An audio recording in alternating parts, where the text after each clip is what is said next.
People are wondering who are we singing for? Now, the first time I saw him was at a district event about a year ago. And although there were like hundreds of people in the hall, but when he spoke, I felt like he was only speaking to me. And if you think about it, that's an amazing skill that all incredible speakers have in common.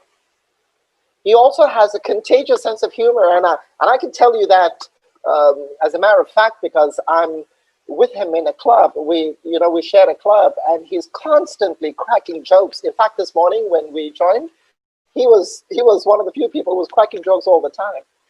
It's amazing. Apart from that, to me, it's not just about his 13 years of experience in Toastmaster or his 20 years of advertising and marketing experience in the corporate world, or his 21 years of fatherhood, or his 23 years of marriage and life experience. What really stood out for me as a speaker is his love to connect with people, to know more about them, and adapt his style to the situation so that he could connect with people. So I'm going to bring him in here. Question for you, DTM Robin, in 10 seconds.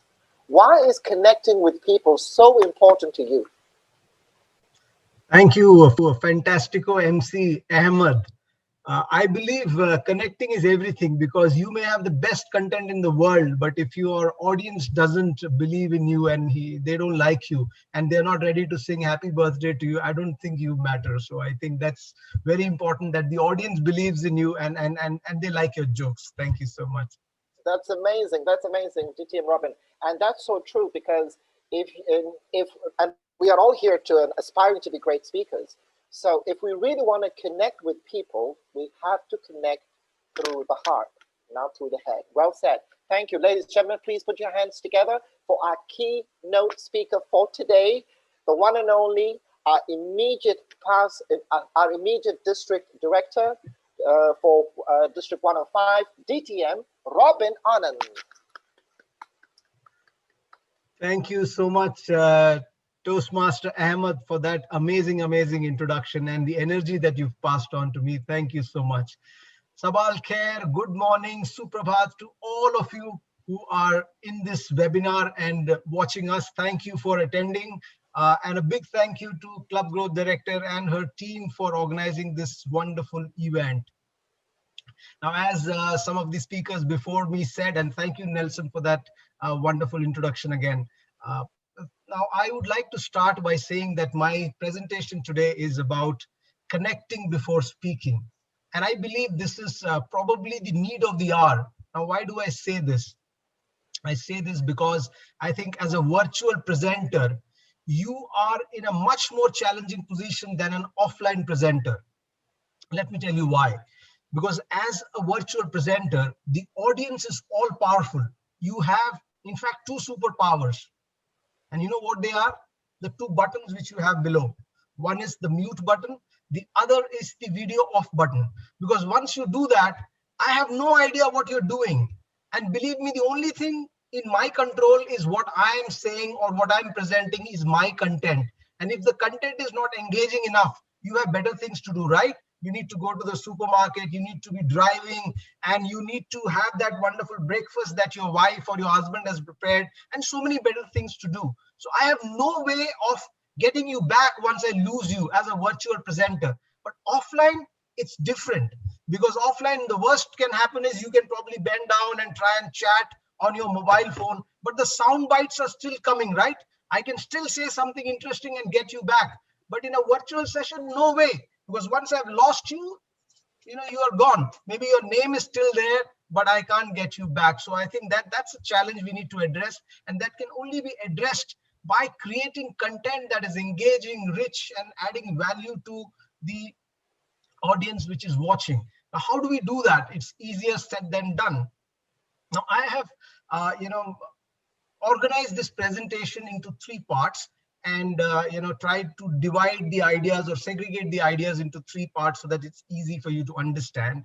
And the first aspect I am going to speak about is something all of us would love to be, which is somebody who is very curious. As a presenter, unless you are very curious, you cannot create rich, engaging content.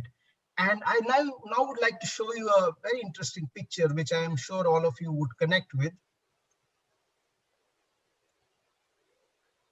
Can you see this picture clearly? Now, I'm sure when you look at this picture, you would immediately go back to your wonderful childhood.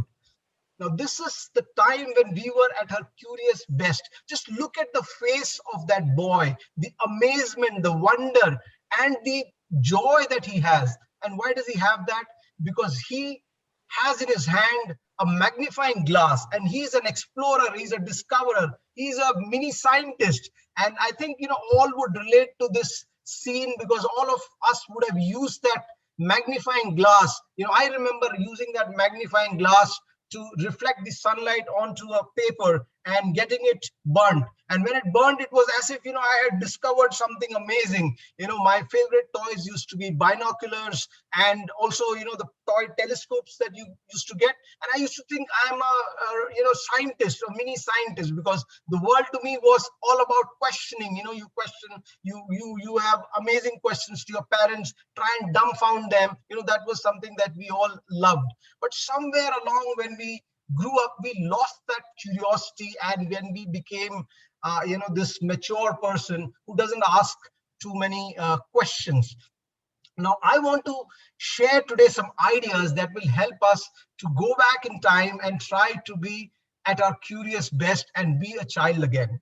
Now, when I wanted to come up with some interesting content for curiosity, I did some research, and what I found was, amazingly, there is one person who is accredited with the tag of being undoubtedly the most curious person. Now, can you believe that? I mean, one person in that whole world. Till now, the world has seen so many brilliant people. One person. Can you all guess who that person is? I can give you a very small hint. He lived good 400, 450 years ago. Yeah, people are saying Einstein. Let me see some more names. Okay, let me give you a hint. He was somebody who created the best smile ever, best framed smile ever. I've given you a nice hint. Now I'm sure all of you can very easily identify. Yes, exactly. Somebody has identified. And let me just share that picture with you. I'm talking about Leonardo da Vinci, who created this amazing painting of Mona Lisa. Now, he's not just credited with creating this Mona Lisa, he went on to do some amazing things. Of course, Last Supper was another of his paintings, but it's not just the paintings he created. In fact, he is credited with anticipating some of the discoveries that happened way, way later than his own existence. So he had all this capability, and it is all attributed to him being at his curious best throughout his life. He was able to sustain his curiosity. Now, how was he able to do this? Now, I am going to draw some, inspiration from what he did at, at his age and at his times, and try and share it with you. And maybe we can all have Da Vinci-like curiosity, and maybe we become kids again. So kindly listen now carefully. Some of the exercises that you can do. The first, which is the very simplest of exercise, is to maintain a journal. I'm sure many people would have told you, and we would have done, some of us do maintain a journal, but when you maintain a journal on a daily basis and write things that move you in any way, it could be some jokes, it could be fables, or it could be something which is exciting to you, which titillates you, or which is so funny that you can't, you go on splits. You just note it down, because these are the treasures which can help you to create rich content. Now, let me tell you the value of this content. Leonardo da Vinci was able to write around 17,000 pages of notes in his journal. Amazing, right? But very recently, as recently as 1994, Bill Gates bought just 17 pages of his notes for a staggering $30.4 million. So what does it tell you? It tells you the quality of those notes. Now, I'm sure we are not like Leonardo da Vinci. We may not be able to create all that but we can still create things which are important to us. When we dig deep and we find things of inspiration on a daily basis and we note down, we can create interesting stuff. So try doing that. Now, the second exercise in the curiosity genre is a little tougher one, where you need to ask yourself 100 questions in one sitting. Now, mind you, I'm talking about only questions. You don't need to create answers for that yet. Now, you might be wondering, 100 questions? Are you kidding me? Okay, now this could be as simple as what is fun to me, and probably as deep as what is meaning of life for me. So you could do anything that you want. And why 100 is because the initial 20, 30 questions are very easy to do because this is top of your mind. These are more surface questions. Then the next 30, 40 will be probably a little bit of repetition and maybe some similarities will be there. But the last 10, 20 will be the profound stuff. And believe me, you will be amazed if you try this exercise.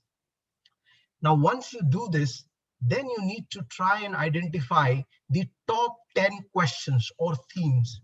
Now, I will like to show you something interesting here.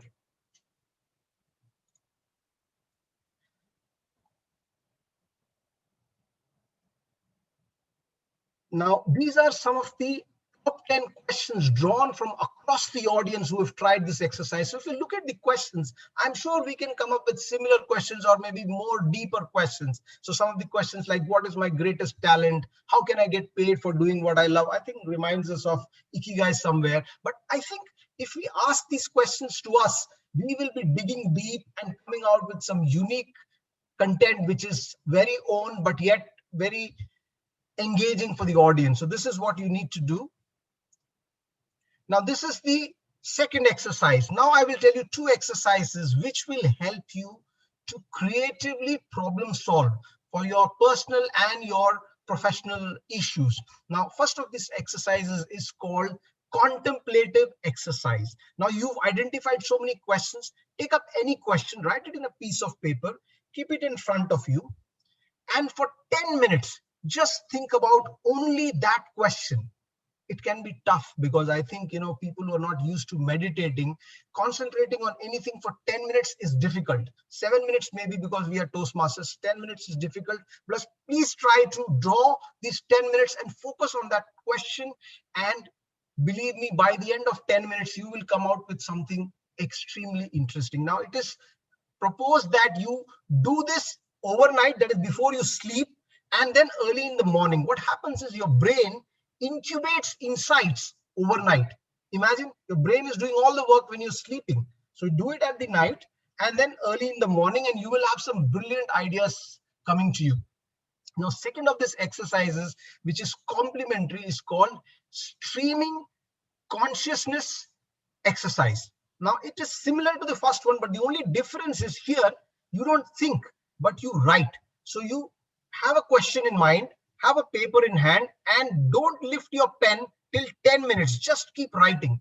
Initially, you may write a lot of gibberish and some redundant stuff, but towards the end, you will come out with some really brilliant, intuitive stuff, which will be the window for you to look at yourself and inside you and dig deep and find this very, very interesting content. So try this. So you will never ever have a dearth of content because you have everything inside you. You've lived for 30, 40 years and all this is inside you subconsciously. But we are, by our thought process, only limiting it to the surface. But when you go deep with these exercises, you will find some very good content. Now, the last of the exercises is what if question. It's about reframing the questions. Now, let me give you an example.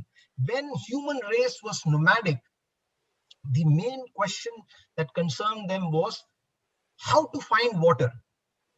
But if you reframe the question, which they did, how to get water to us, that's when we became a agrarian society, a stable agrarian society, because the question changed. We brought water to us. Now, I think a lot of us are dumbfounded by the question, what is meaning of life? What is purpose of life?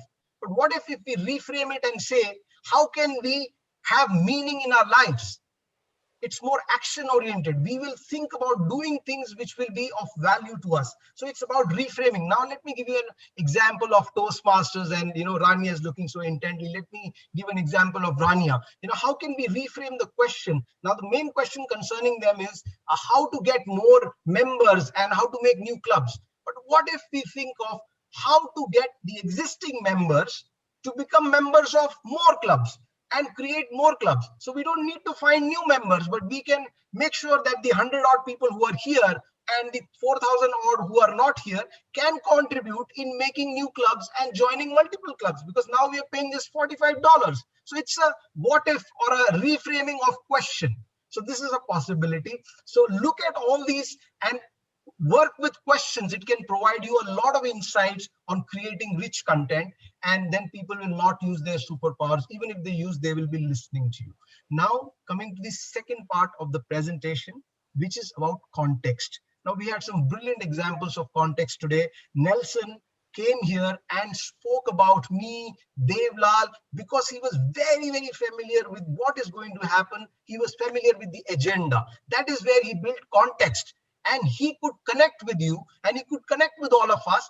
And Ahmed knew it was my birthday yesterday. Of course, I told him, but still he used that as a context to give me a lot of energy. So that's what you need to do as speakers. You need to do your homework and find common ground between the content and the audience. And the sweet spot, bigger it is, that is more common ground you have, you will be able to connect more with the audience. Your jokes will stick, because if the audience finds it interesting, only then will they laugh. Because if you crack a joke which has a lot of cultural context and they don't understand, it will not work, right?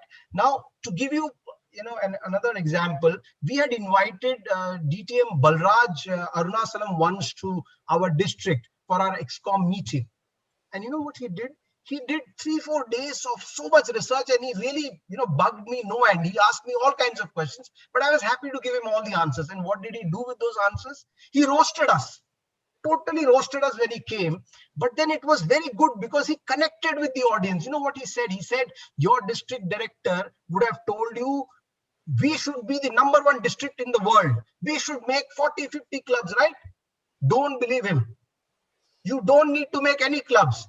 So I was like, really? I paid him, money. I sponsored the hotel, and I wanted him to come here and tell people to make more clubs. And he's saying, don't make any clubs. And then he said, your district director would have told you, the division director, that you are the best. You can make 3 clubs, right?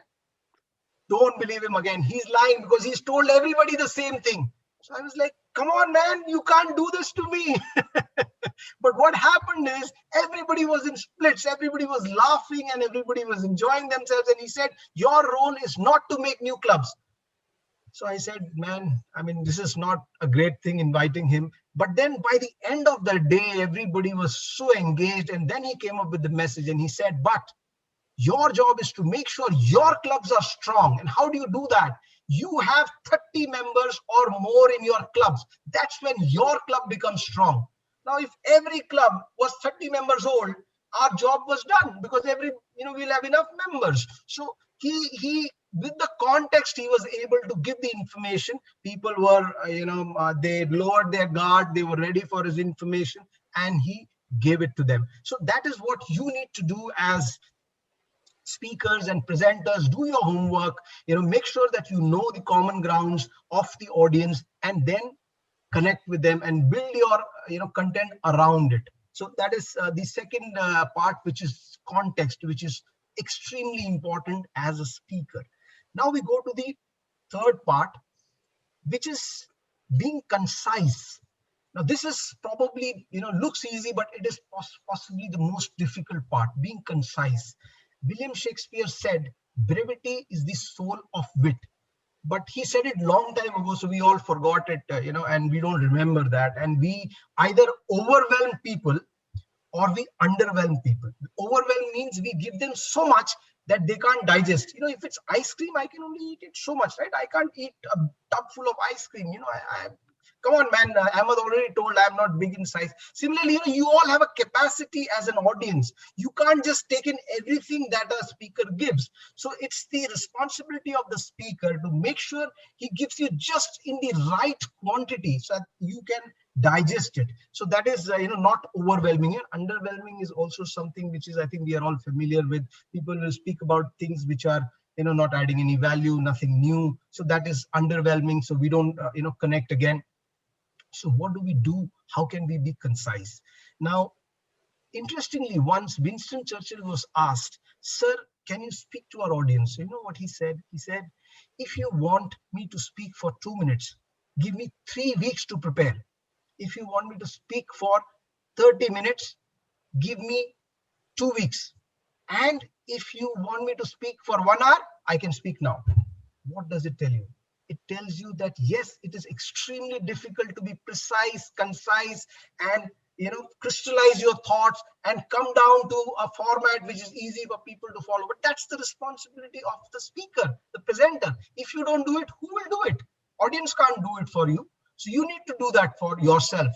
Now, okay, now I want to ask you a question. You are all storytellers. I know, you go back to your clubs and you will, tell all kinds of stories. So tell me, how many words do you need to tell a story or write a story? So put it down in the chat. Let me see, how many Shakespeares do we have here? Let's see if brevity is your cup of tea. Be ambitious. Well, Devi says 30. Devi, I'm going to hold you to it. So you have to write a story in 30 words now. So Hari Pratap has immediately changed it to 100. And Devlal is very smart guy. He said one sentence because he knows what I'm going to tell you. Now, Vidya Rani is the most amazing. I will come to Vidya later. Anybody else? 50, I like that. 120, yes, that is more the Toastmaster standard. 120, go to 700, 800, because when we speak for 7 minutes, believe me, all of you, you measure your words. Nobody uses less than 800 words. If you do it, you're doing a great job. Reduce it even further, go to 600. Now I want to show you something interesting.